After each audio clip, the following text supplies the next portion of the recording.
How we doing, everybody? UFC Thoughts here, and today I'm going to be going over my picks and breakdown for every fight on UFC Paris, Moicano vs Saint-Denis on September 28th, 2024. Timestamps in the comments below. Let's get right into it with the first fight of 14. We start with Bolaji versus Chris Duncan. I'm going to go with Bolaji on this one. I think I might go with him by TKO in the first round, if I'm being honest.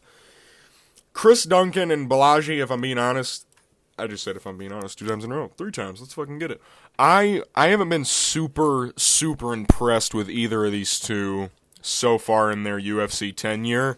Even though Bolaji had his debut in February, he hasn't fought since. He fought a 145er on short notice in Timmy Kwamba, who, you know, honestly did show some pretty solid highlights in his last fight against... No, he actually lost against Lucas Almeida. I misremembered that fight. He got fucked up in that fight. So that loss is actually kind of shit. But he convincingly won, in my opinion. It's pretty clear him rounds 1 and 3. Chris Duncan, his 2 wins are against Oumar Morales and Yanal Ashmouz. And the Yanal Ashmouz win would be really cool if Yanal hadn't broken his arm in the first round.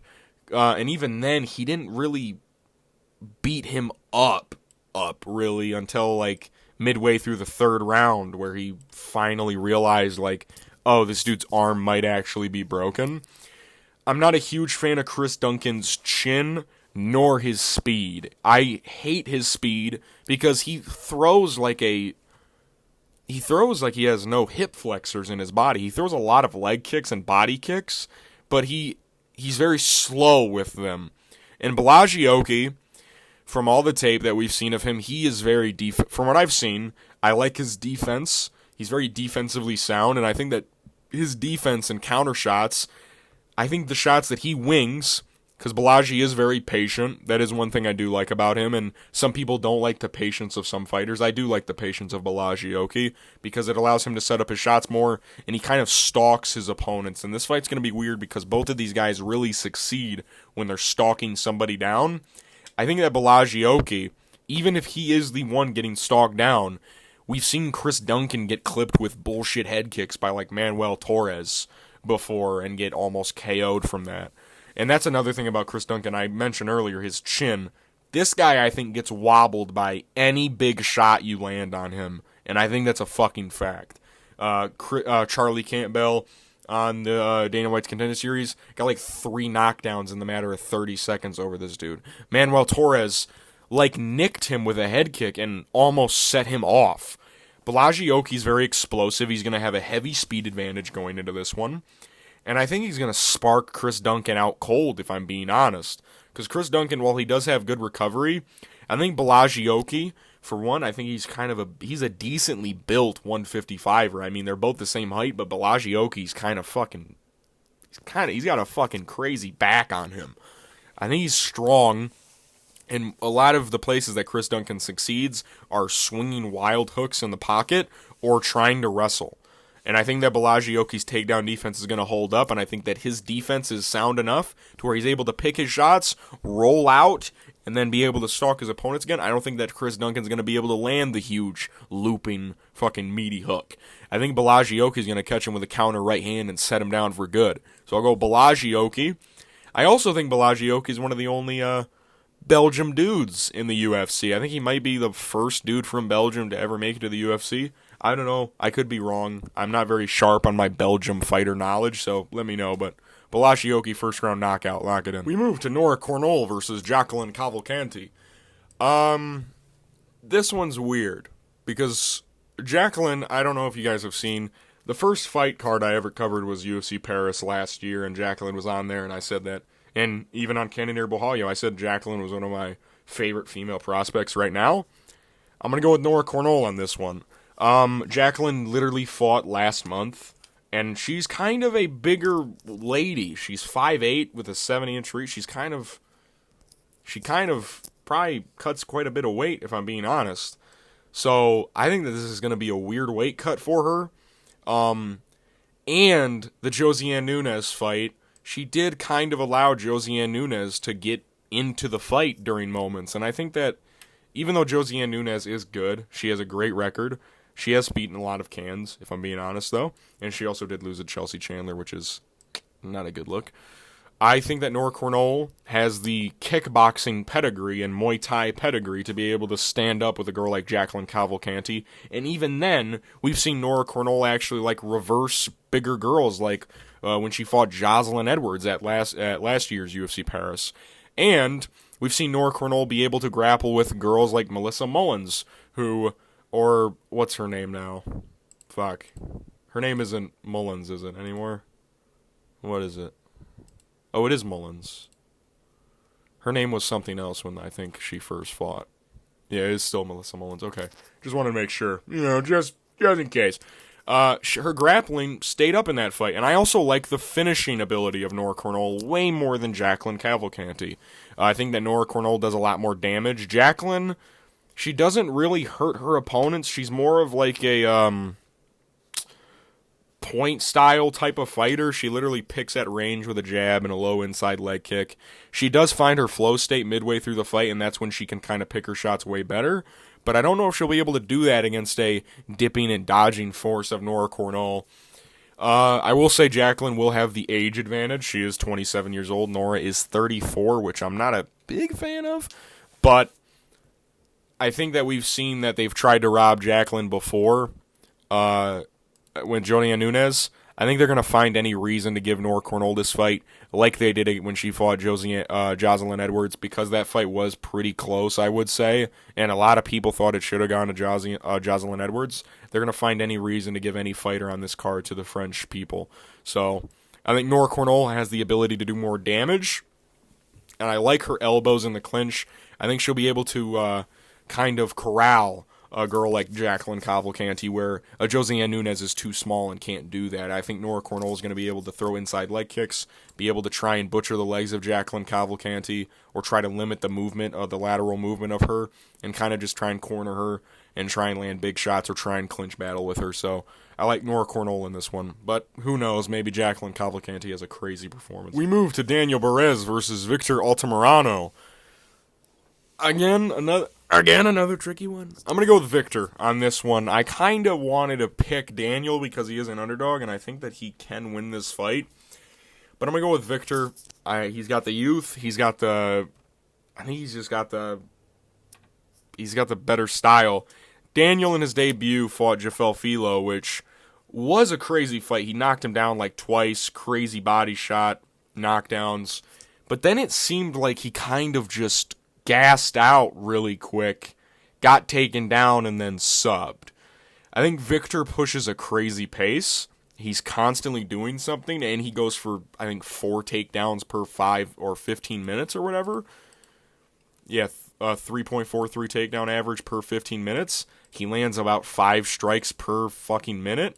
I think Victor Altamirano is going to drown Daniel Barez in this fight. And I will say this about Victor. I'm not a huge fan of his fighting style because it is very gross, especially for a flyweight. He throws a lot of looping hooks, a lot of blitzing shots that you'll see dudes at like middleweight do. But that's besides the point. And Daniel honestly has pretty crisp boxing and kickboxing combos. But what I didn't like in that fight was with how quickly he kind of dwindled. And Jafel didn't even really land anything all that crazy. In fact, it was looking like Daniel was beating the piss out of Jafel and then kind of just gave up. Victor, he never gives up. He's going to war with dudes like Tim Elliott. I mean, we've seen Victor Altamirano get dragged for 3 rounds by Tim Elliott, but he never fucking gave up. He continued trying to fight. Altamirano had a crazy close fight with Felipe Dos Santos, which you could argue he should have won, even though I picked Felipe Dos Santos, and I was like, it's not a robbery. I get it. I get why you could pick him.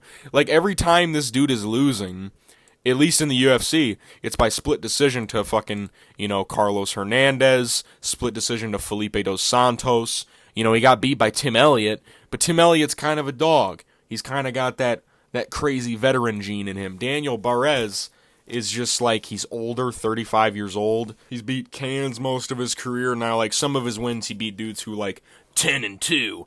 But then the guy never won a fight for the rest of his career. You know what I mean? Like, he's got some wins like that where it's like he beat a guy with like a crazy good record, but then you look at his full career record and he ended up losing out for the rest of his career. I think Daniel Barez, he's kind of seems like a finish merchant, if I'm being honest. He's got a lot of finishes. Every single time he's gone to decision, he's 3-3 in decisions. Victor Altamirano, I think he's going to be able to do more damage in the later rounds because I think his cardio is just better, and he's going to push a crazy pace and force Daniel Barez into uncomfortable positions on the ground, be able to smush him. I like Victor Altamirano's takedowns in certain moments. I think that's what's going to win him this fight. I think Victor is going to be able to push a crazy pace, go for crazy takedowns, and go for scrambles, and Daniel Barez is going to dwindle as the fight goes on. I'll go Victor Altamirano.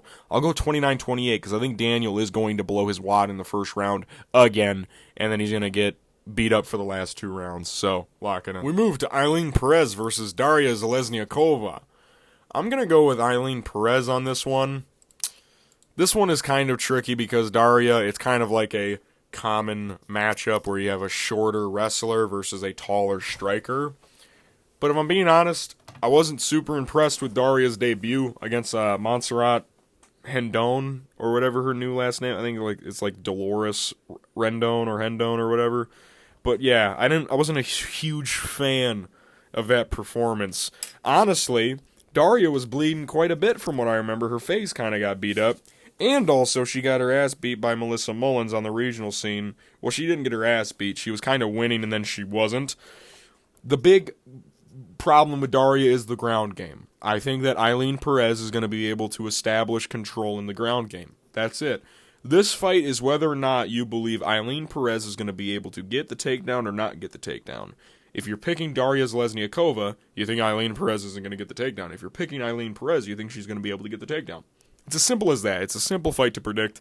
Well, it's not a simple fight to predict. It's a simple reasoning of what your pick is.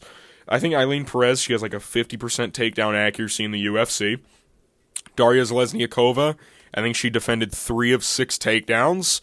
I think Aiíln Perez is better than Montserrat Dolores Hendon, if that makes any sense. You know what I mean? I think Aiíln Perez has faced better competition in the UFC.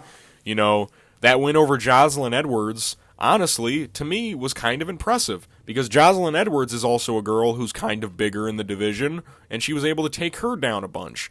And I rate Jocelyn Edwards' takedown defense in certain moments, and she's able to out-grapple, Lucy Pudilova, and then she beat Ashley Evans-Smith, which is kind of like a win, some like younger people have. But, Darya, I'm not hugely impressed by her, if I'm being honest. If she beats Aiíln Perez, that's a humongous win. Good for her. But I just don't really see her beating her. If you get what I'm saying. I don't really see it happening. So, I'll go Aiíln Perez. I don't know if she'll be able to finish Darya Zheleznyakova. I think this fight's going to look a lot like maybe the Victor Altamirano-Daniel Barez fight. I think that Aiíln is going to be able to get takedowns when she wants. Not when she wants, but she's going to be getting a plenty of them. And she's going to win the fight off of control, which it is WMMA. They rank it higher for some reason. Who fucking knows? And I think that if she cuts even open Darya a little bit, the round's just going to sway into her way. So I'll go Aiíln Perez, 30-27. Lock it in. We move to Taylor Lapilus versus Vince Morales. I'm going to go with Taylor Lapilus on this one. Vince Morales used to be in the UFC. He went 3-5. Kind of just was like a bit of a journeyman. But he only lost to like solid competition, I'd say, in the UFC. Like Song Yadong, Chris Gutierrez, Jonathan Martinez. Then he lost to little lower level competition like a Benito Lopez and a Miles Johns, which they're alright.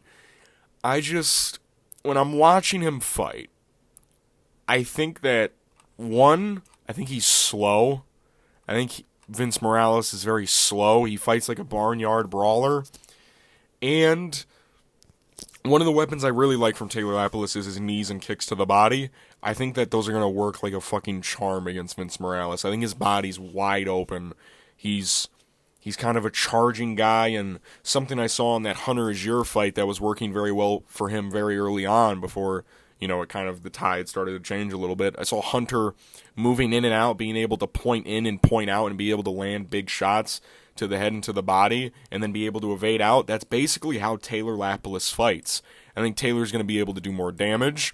I think Vince Morales, he's taking this on a week's notice. I don't know how the cardio is going to hold up for Vince. I think Taylor, I don't know if he'll be able to finish Vince. Who knocked him out? It was Chris Gutierrez, wasn't it? It was leg kicks. That's another thing. Vince likes to open up with a lot of leg kicks, but they're very slow. I think Taylor Lapilus is going to be able to check the shit out of them. And Vince kind of has to charge to set his strikes up. I think Taylor's going to be able to counter-strike pretty well, because something that Taylor does very well is he likes to frame off. Like in the Cody Stamann fight, he legit framed off with his right hand and grabbing the, technically the right side of Cody Stamann's face and then threw a head kick and it barely missed. I just think that Taylor Lapilus is twice the MMA fighter that Vince Morales is, and I think that's going to show. I think Taylor Lapilus has fought some pretty fucking solid dudes as of recent. Cody Stamann, kind of a veteran. Farid Basharat, he lost that fight because, Farid Basharat is the undefeated Basharat, bro. He's the better one. And then Kalen Loughran, who's I just think that he's fought the better competition. Not too long ago, he fought Wilson Hayes, who is kind of like a, fighter in the UFC. So I just think that Taylor Lapilus is a better fighter than Vince Morales. Easy as. I don't know if he'll be able to KO Vince, because Vince does kind of have a good chin on him, but I think this will be a dominant 30-27, especially in the latter half of the fight. I think Taylor Lapilus is going to be able to outland him early on, because I think Vince Morales is going to go into this fight thinking, I have to get a finish early because, he kind of was buns in the UFC, but I think he's going to blow his wad. I think Taylor Lapilus is just going to pick him apart, especially with the body shots. Watch out for the step-in body knee and the left side body kick of Taylor Lapilus. We move to Ľudovít Klein versus Roosevelt Roberts. I'm going to go with Ľudovít Klein on this one. I think this is kind of a easy pick. Now, Roosevelt Roberts does have the ability to do the funniest thing ever, which is beat Ľudovít Klein, which, honestly, I would laugh so hard, because this would be a big fuck you to the UFC, because they're really trying to push Ľudovít Klein right now, which I get it. He's an entertaining guy and he's pretty solid. But Roosevelt Roberts will have a significant size advantage in this one. But the issue I have with Roosevelt Roberts is I don't think he's all that good. I don't really think he's all that great. Roosevelt Roberts' frame is very skinny. If you get what I'm saying, he's one of the, tall guys, especially at lightweight. A lot of them you're going to see are going to be incredibly skinny. But Roosevelt Roberts is, it's kind of nuts. He isn't, built whatsoever. He's kind of built like the cinnamon stick from Apple Jacks. I think Ľudovít Klein won't even need to strike with a guy like Roosevelt Roberts. Don't even, allow him to even get a chance in this fight. I think he might be able to ragdoll Roosevelt Roberts a little bit, because Ľudovít Klein does have the grappling in his back pocket that he sometimes uses. I'm pretty sure he used it. Did he not use it against Ignacio Bahamondes? I want to say that he did use it against Ignacio. I don't really remember that fight all that well. He did. He took him down in rounds 2 and 3. But even then, Ľudovít Klein, I think his striking is super good. I think he's very slick on the feet, and even if it does stay on the feet, he should be able to just pick apart Roosevelt Roberts, because we've seen him do it against other tall competition like Jai Herbert and Ignacio Bahamondes, who I rate heavily more than Roosevelt Roberts. All Roosevelt Roberts has is a 1-2. That's about it. He just isn't that good. I'm sorry.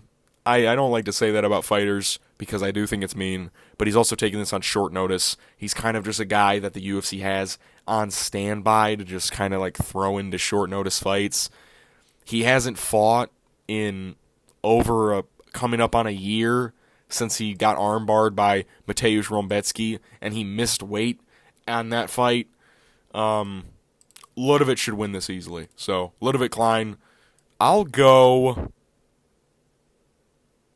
he might be able to TKO Roosevelt Roberts on the ground in the second round. I'll go second round TKO, ground and pound on Ľudovít Klein. I think Ľudovít Klein's going to ground and pound TKO Roosevelt Roberts. I think he's going to be able to beat him on the feet. I think he's slicker. You know, that Thiago Moises fight, Ľudovít Klein showed that he hits pretty fucking hard because he sent Thiago airplaning twice, and he goes to the body shot.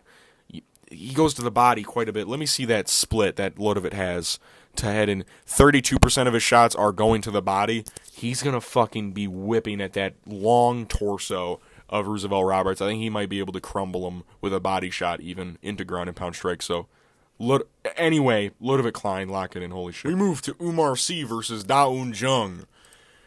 I'm going to go with Oumar Sy on this one. Like I said, Oumar Sy is one of my favorite light heavyweight prospects right now because there is a lack thereof, but I like him in this matchup. Dawoon Jung, you know, he hasn't fought in over a year since he fought Carlos Ulberg, and I've seen Carlos Ulberg have moments of success in the grappling against this dude, and he's a kickboxer. So, you know, Oumar Sy, very well-rounded. I think that this fight is interesting because Dawoon Jung is talented. He is I think a lot of people will look at him drawing with Sam Alvey and be like, this dude's dog shit. They'll look at him getting knocked out by Dustin Jacoby and be like, this guy's dog shit.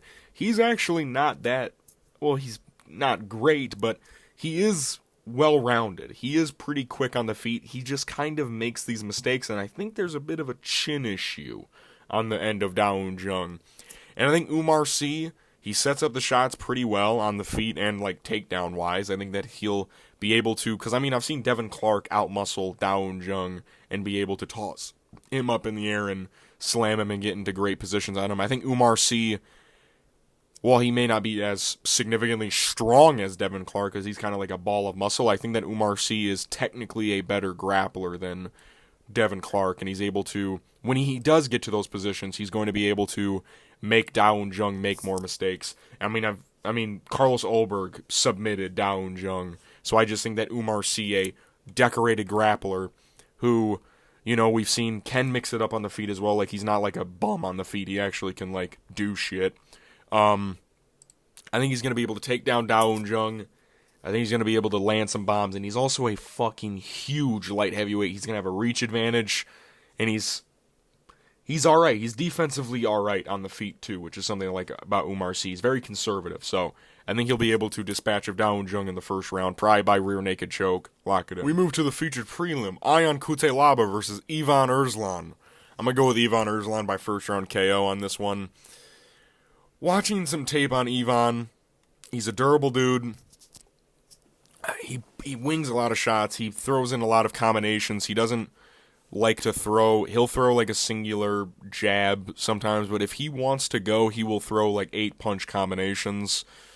And I just think that at some point, Aiíln Cutelaba is just going to get, I mean, this guy just gets finished too much for me to pick him. I mean, that performance against Felipe Lins was dreadful, man.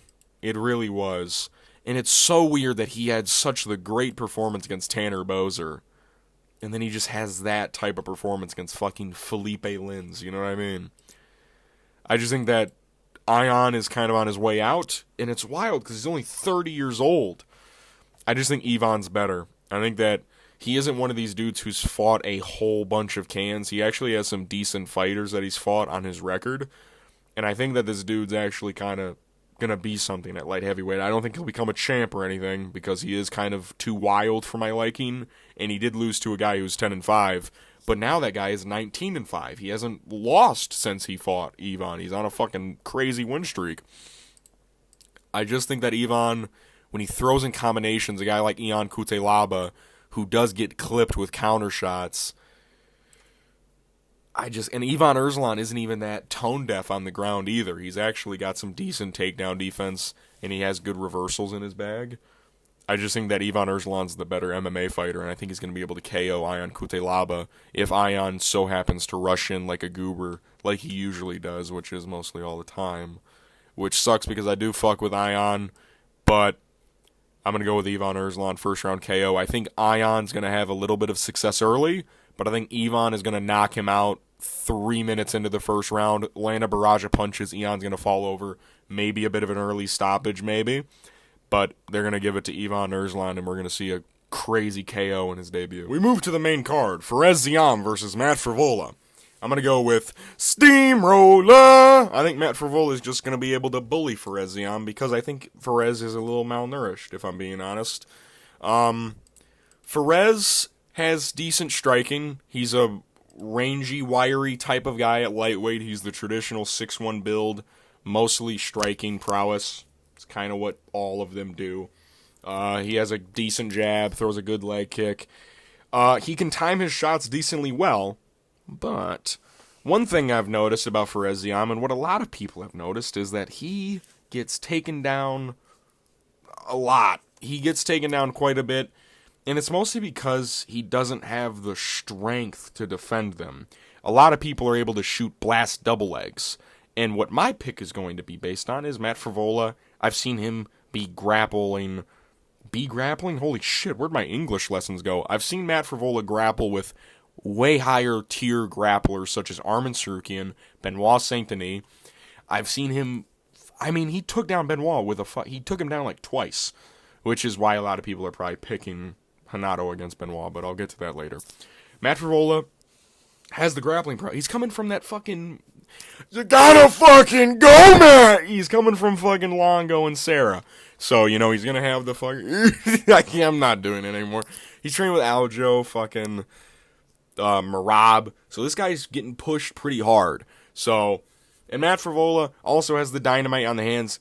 Let's not forget, this dude fucking chinned Ottoman Azaitar, Drew Dober, and fucking... Who else? Who am I forgetting about? He chinned somebody else in that little spree that he went on.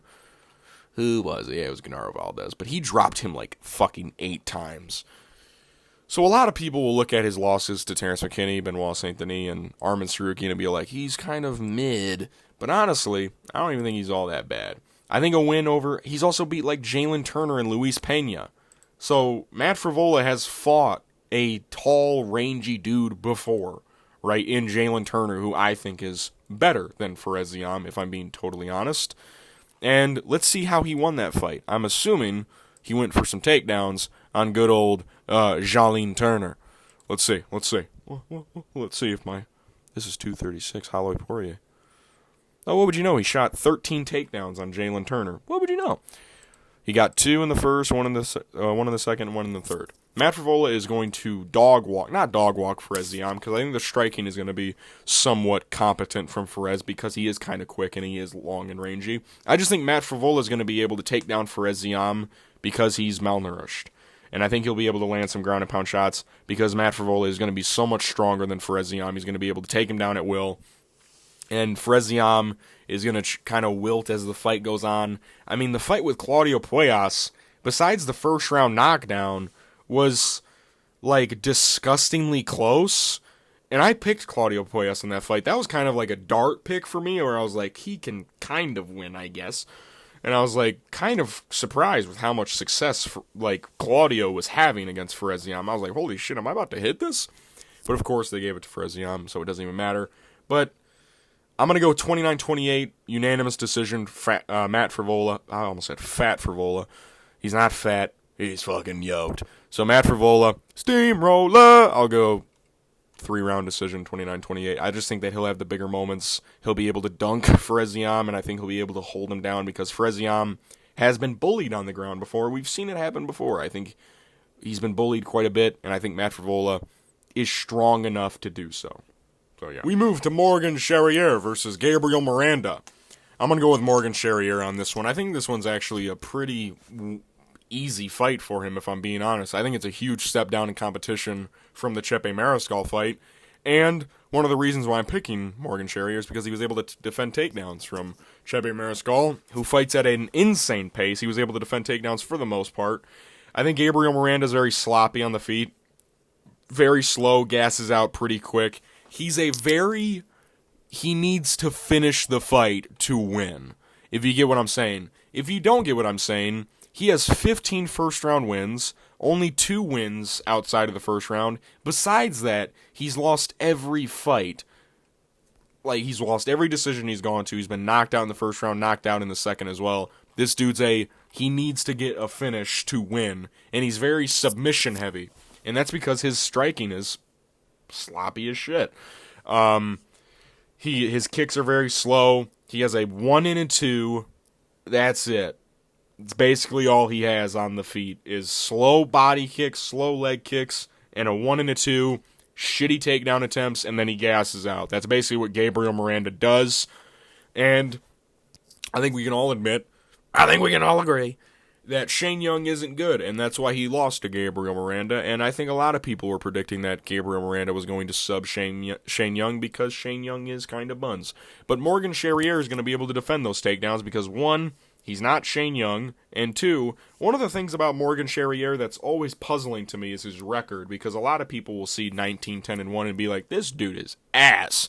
But when you realize that he started his career out like 2-3, and a lot of those losses are to very solid guys like Paul Hughes and Jordan Vucenic, and then some other dudes from Cage Warriors and WWFC, he's got a lot of fucking talent on his resume that he's fought.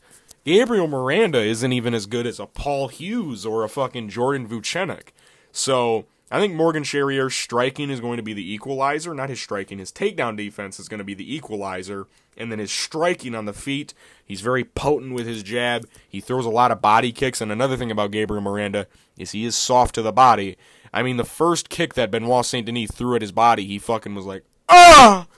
He was like, ah! And then he shot for a shitty takedown. So Morgan Charrière is going to be digging to the body. He's going to be digging to the body with his teeps, his body kicks. He likes to rip to the body with his punches sometimes too. All in all, he is going to fuck up Gabriel Miranda, and I expect a finish in the first round for Morgan Charrière. Anything more, or anything less rather, would be kind of a disappointment because I think this is kind of a layup for him. So Morgan Charrière, first round knockout lock. We move to Kevin Jousset versus Bryan Battle.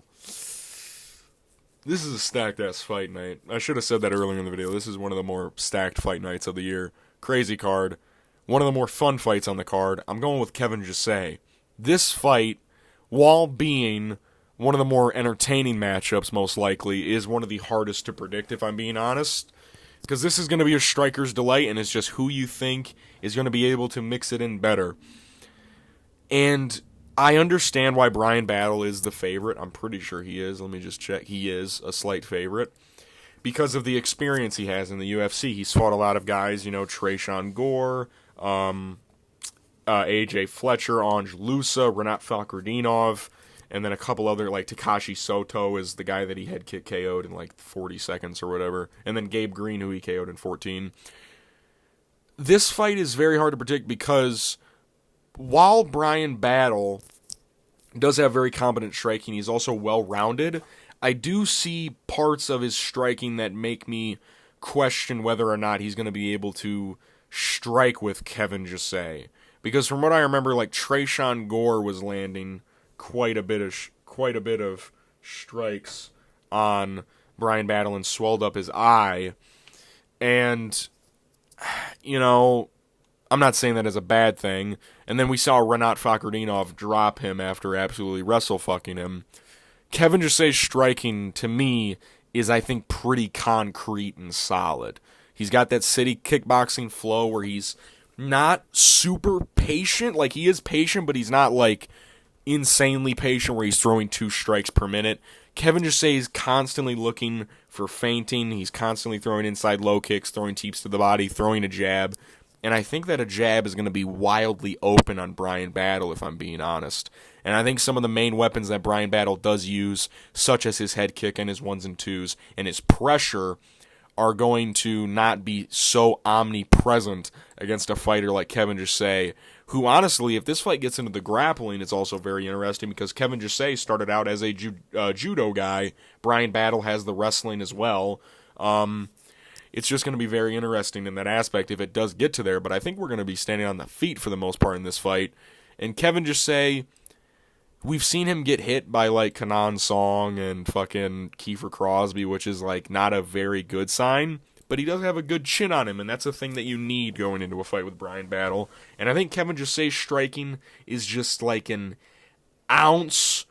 And I could be totally wrong here on fight day. Maybe Bryan Battle puts on a crazy performance. Just from what I've seen by the eye test, I think Kevin Jousset's striking is just an ounce more technical than Bryan Battle, and I think that's what's going to help him win this fight, because Bryan Battle is a little bit more crazy and wild with his striking. Kevin Jousset is kind of reserved, very straight punches, doesn't really throw a lot of looping shots. I think Kevin Jousset is going to be able to rally in this fight. I think he's going to be able to out-damage Bryan Battle, because Kevin Jousset, for some reason, his punches, he has, like, fucking hard-ass knuckles. He punches like Sean Strickland, where, like, he punches with his knuckles and it deals weird damage. So I think he's going to be able to teep to the body a lot to Bryan Battle. I think the leg kicks are going to be present. This one is super interesting. I can't wait. As Dana White would say, this fight is badass. We move to the featured fight, William Gomis versus Joanderson Brito. I'm going to go with Joanderson Brito on this one. This is a weird fight, because I think that this fight should be relatively easy for Joanderson Brito, because I've seen Joanderson Brito beat better guys. Joanderson Brito has a sneaky good resume. He's got Diego Lopez on his record. He knocked out Chepe Mariscal, Jack Shore, Andre Philly. Jonathan Pierce is a pretty decent win. William Gomis, he's weird because his record's very good, 13-2, 3-0 in the UFC. When you watch his fights, William doesn't really do much. That's kind of the thing about him, is he doesn't do a lot. 3 fights in the UFC, and he's only landed 30 head strikes. Which, I don't know if you guys know basic math. That's 10 head strikes per fight. He's a lot of leg kicks. He's a lot of leg kicks, this dude. And I'm not a huge fan. He's either leg kicking or he's clinching and trying to go for trips inside the on the fence. I'm not a huge fan of William Gomis' fight style from an entertainment point of view, but it's effective because he's been fighting lesser opponents. Like, I'm pretty sure the Francis Marshall fight was relatively short notice, and it was a close fight. The Jarno Aarons fight, as we've seen, Jarno Aarons is alright. He's alright. And then Giannis Gamori, which was also short notice, I believe. And Giannis Gamori, we've seen, he's fucking Giannis Gamori, alright? I think Joanderson Brito can struggle a little bit in this fight. I don't think Joanderson Brito is going to walk through William Gomis, because for some reason William Gomis is actually, like, he doesn't do a lot, but he's technically alright, if you get what I'm saying. He knows how to throw a jab. He has a good one, too. He knows distance management very well. He's just not very entertaining. He's kind of boring. Joanderson Brito, on the other hand, is going to be the complete opposite of that. He's going to be fucking charging at this dude like a fucking, like, Bobby Boucher, just swinging hooks in the pocket, trying to take his fucking head off. And it works, because Joanderson Brito is a Terminator in this division. Joanderson Brito is sneaky good. He's heavily underrated. One of the weirder characters in the UFC, because this dude lost to fucking Bill Algeo by, like, sub, if I'm not mistaken. No, he got beat by decision. Who subbed him? It's one of his first 2 losses, right? Yeah. But he loses to Bill Algeo and then just goes on a fucking, like, just ranking these dudes. And he got into the UFC by beating Diego Lopez. And we've seen how good Diego Lopez is now. And he also knocked out fucking Chepe Mariscal. Like, this dude's fucking, he's him. He's him silently, though, if you get what I'm saying. He's a silent him. I think that Joanderson Brito is better. I also think Joanderson Brito has a solid submission threat, if I'm being honest. He's got weird subs off his back, and William Gomis, we've seen him get into submission positions from Francis Marshall and Jarno Aarons. Jarno Aarons is a fucking kickboxer. He's throwing up subs and he's locking them in on William Gomis. I think Joanderson Brito, who's a little bit more calm and collected on the ground than Jarno Aarons, should be able to lock something up if the option does present itself. I don't know if Joanderson Brito does finish William Gomis, because he is kind of defensively sound. I'll go Joanderson Brito, unanimous decision, 29-28. They'll probably try and find any way to give William Gomis this fight, but I think Joanderson Brito is just a little step above, if you get what I'm saying. We move to the co-main event, Nasruddin Imavov versus Brendan Allen. Again, kind of another tricky one. I'm going to go with Nasruddin Imavov. This fight's weird because it's only 3 rounds. I wish it was 5, because I think we would be able to get a full, more complete fight out of these two dudes. But I'm going to go with Nasruddin Imavov because we've seen people rock Brendan Allen a lot. And that's kind of a thing that's held Brendan Allen back, is that he is kind of stupid. And the thing that Brendan Allen does best, which is grapple, I think Nasruddin Imavov has quietly improved his grappling defense and honestly his grappling offense quite a bit in recent memory. He actually got the TKO over Edmund Shabazian on the ground. He was actually kind of dominating Chris Curtis on the ground in that first round. He got like 3 of 4 takedowns on him, which I know Brendan Allen also had some moments of success, but that was kind of like the weird thing going into that fight, was because the first fight he couldn't take him down because Chris Curtis has crazy takedown defense. But I think Imavov's going to have a speed advantage because that's kind of the thing that he always has over people, is his speed. And I think he's going to have quite a present one over Brendan Allen. And Brendan Allen, we've seen him stand up with people for way too long and get caught for it. And I think Nasruddin Imavov, especially in France, is a guy you don't want to get caught by, because you know that ref is itching on that trigger finger to pull this fight because Nasruddin's from France. I think Nasruddin's going to catch him with a straight right hand because Brendan Allen does leave his hands away from his face when he's exchanging in the pocket. I think Imavov, he's going to be able to get on the inside and land his ones and twos. I think Nasruddin is going to be able to defend the takedowns. And if he can't, then Brendan Allen's going to win. If Imavov cannot defend takedowns, Brendan Allen will win. But I think Nasruddin's just getting better. He's getting to that point where he's really fucking good. And Brendan Allen, of course, he is super good. All 5 of his losses, Brendan Allen has a weird record because he is only 28 years old, but he's been fighting for fucking ages. And all 5 of his losses are to only UFC caliber, like, opponents. Not UFC, like, UFC fighters. Like, on the regionals, he only lost to Eric Anders and Fluffy Hernandez. And then, who was the third guy that he lost to on the regionals? It was some other UFC dude. Who was it? It was Trevin Giles in his 3rd fight. This guy's been fighting crazy competition, and then the UFC, Sean Strickland and Chris Curtis. Like, it's all right. And he avenged the Chris Curtis loss in a close fight. Don't get us wrong. He did have a very competitive fight with Chris Curtis. I just think that the speed of Nasruddin Imavov is going to penetrate Brendan Allen. Well, because Brendan Allen is he is a middleweight. Nasruddin's speed is like a tier above everyone else at middleweight, besides Izzy, of course, because Izzy is pretty fucking quick. But Nasruddin is like lightning fast at moment. When he wants to be, he's lightning fast. And I think that both of these guys' cardio is fit for this fight. I think this fight's going to be very dependent.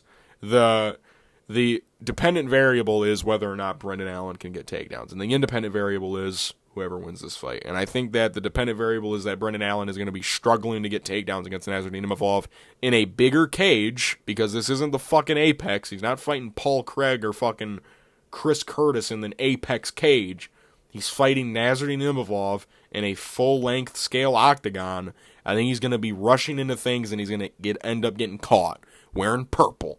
So, hope you like seeing your dad get knocked out, his daughter, whatever her name. That's fucked up, I'm sorry. We move to the main event.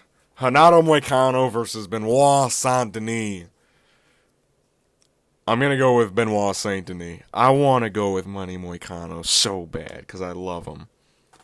But I'm going to go with BSD. And I love Benoit Saint-Denis too. I think Benoit Saint-Denis and Renato Moicano both have very big paths of victory. Renato, of course, is one of the best submission threats at lightweight that we have right now. And Renato seems to be on a kind of point since the RDA fight where he's just kind of fucking packing up all these wins. I think he's won, 5 in a row now? Since the RDA fight at 272? Or is it 4? It's 4. Like Brad Riddell, Drew Dober, and it's only 3 because that was a grappling match, all right. But, he's fucking great at grappling. That's what Renato does. And he honestly has underrated boxing fundamentals. I think that Renato has a decent jab. The problem with Renato and Benoit is their speed. They're both not really fast strikers. They're both kind of slow and labored at lightweight, which is why the striking is going to be very weird to watch. But I think Benoit has a puncher's advantage in this fight. I also think that the difference between Benoit and all these other guys that Renato is fighting is that, because Jalen Turner does have decent jiu-jitsu, but he isn't a great, wrestler, if you get what I'm saying. Benoit Saint-Denis has, solid wrestling fundamentals, and he has great, get-ups and reversals.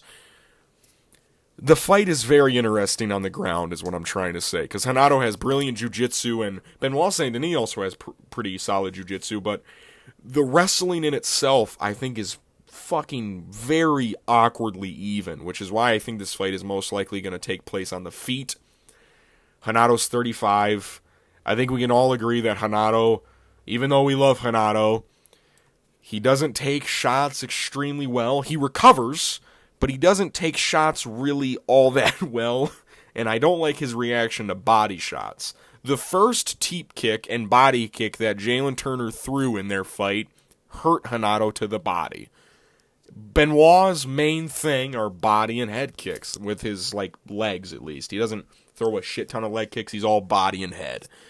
Actually, he opened the Thiago Moises fight, I think, up with 3 leg kicks, but who gives it? Benoit, when he throws something, he throws it in succession 3 to 4 times. The striking, I also think that Benoit, being a southpaw, always can cause problems for people, because it's awkward, and he's also an awkward fighter. He squats a little bit, and he, stands still and then moves a little bit. These guys are both very awkward to fight.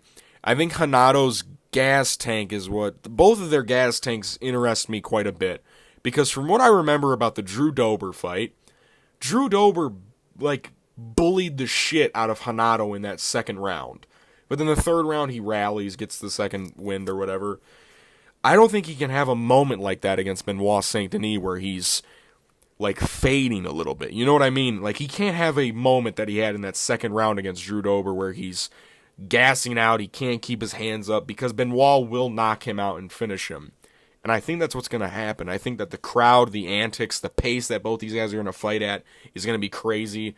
And I know Benoit's gas tank is also suspect, but he had staph, and I will fucking die on this. I don't give a shit. He had staph against Poirier. He showed great gas in the Thiago Moises fight. Well, being able to push the pace. He did slow down, of course, because the pace that he fights at is nuts. But he was able to keep throwing shots. And that's all you need to do in this business. This fight is going to end in a first finish in the first 3 rounds. If it goes to the third round, it'll probably be Renato subbing Benoit Saint-Denis. If it ends in the first 2, I'm putting money on Benoit Saint-Denis to win by KO. So, Benoit Saint-Denis, I'll say first round TKO. I think he'll drop Renato, he'll hurt him with a body shot, land a barrage, and Renato will crumble, and we'll sadly see the money era crumble, because he cannot afford to lose. This is it for money. This isn't it for Money Moicano, because he obviously is going to keep fighting. But this is probably going to be the height of, if he beats Benoit, he's going to keep going. If he loses to Benoit, this is probably it for him in the rankings, at least. But that would set up the Paddy Pimblett fight if he loses. So, who knows? I'm going to go Benoit Saint-Denis, first round TKO. Very interesting matchup, though. I almost want Renato to win just to see what he says in Paris after beating Benoit. But I'm going to go with Benoit Saint-Denis. I think Benoit gets back in the win column. I think he's got a fucking fire burning in his belly, and he wants to get back in that win column so bad. And also, I fuck with Benoit Saint-Denis heavy, so lock it in, dude. I'm UFC Thoughts. These have been my picks and breakdown for every fight on UFC Paris, Moicano vs. Saint-Denis on September 28th, 2024. My confident picks reside with Taylor Lapilus, Ľudovít Klein, and Oumar C. My pre-card rating is an 8 out of 10. This card is really fucking good for a fight night. Probably one of the best fight night, location events that we've had in, the past year or so, if I'm being honest. That wasn't a pay-per-view. This shit is fucking nuts. I love almost every fight on this card. Well, not, I love every fight on this card, if I'm being honest. I think every fight on this card has a chance of being really good. And this card is really good. But I just want to say, thank you guys. If you guys don't know, I started my channel with UFC Paris last year, Gane versus Spivak. I'm honestly shocked that I'm still doing this, to be honest. I'm joking. I love this shit so much. I love being able to make videos in my free time and that people actually view them. I still, like, I don't get a shit ton, but I do get some. So it's cool that people have actually, my channel's grown quite a bit in a year. I've gotten, 300 subs, in a year, which isn't like crazy growth, but like, for a smaller MMA YouTube channel, it's very cool that I've built like a little community. So I want to say thank you guys for all the support that you guys give me. Thank y'all. So I'll see you guys in my next video, or after the fights rather. Peace.